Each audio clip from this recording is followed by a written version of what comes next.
My life be like, yeah. My life be like, yeah. Motion that carries energy from one point to another. These waves are generated by the source of sound.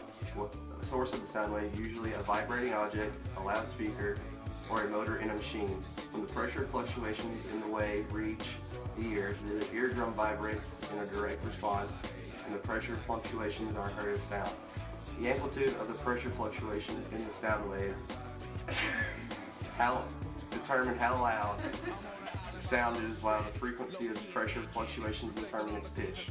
So pretty much the sound wave looks like this. If you hear that annoying tone, you can see it's just a normal sine wave, just like the waves we've been learning about.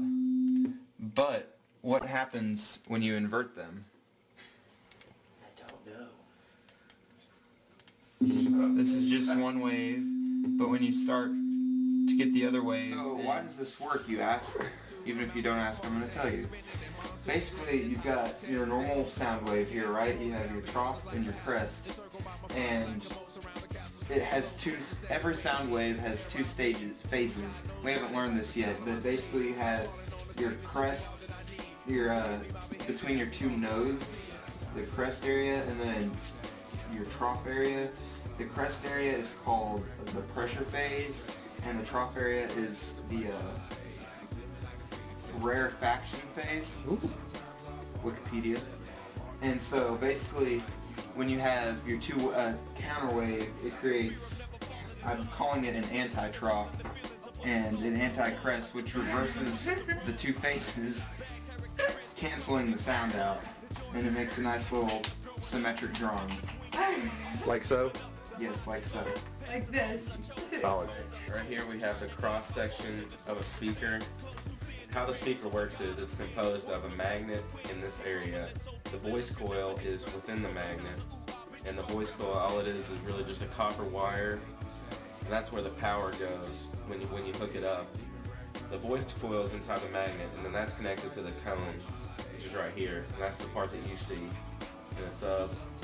Now, how it works is power is sent to the voice coil, and the current rapidly changes so that there's different charges, and that's what makes it go back and forth really, really fast, is the magnet interacting with the voice coil. And this vibration is what makes the sound.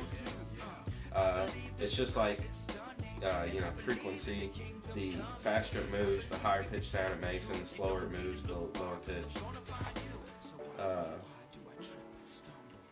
It's important that it's airtight, just specifically with the spider, which is like the covering of the voice coil, because if there's a lot of just loose places where air can move, it won't sound right. It'll just like make a rattling sound, or it just won't work properly. So that's your basic speaker.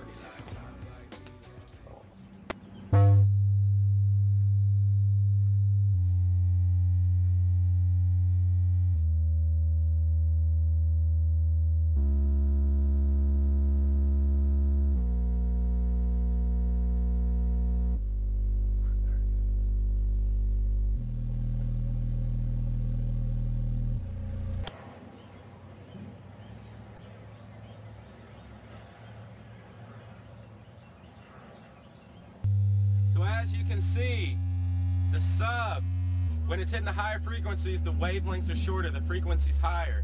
When it's hitting these lower notes, the wavelengths are longer. Now the box is tuned to about 34 Hertz. When it hits that sweet spot, that's when it gets the loudest. But you'll see, when it hits below 30 Hertz, it's gonna start, right there. It's gonna start looking like it's coming out of the box, almost. When you go below that tuning frequency, you got to watch out for over-excursion. See, sound is pretty much awesome.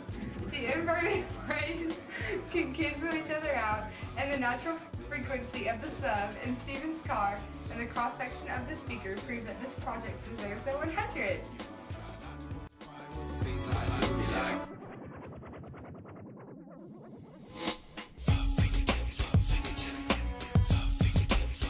My life be like,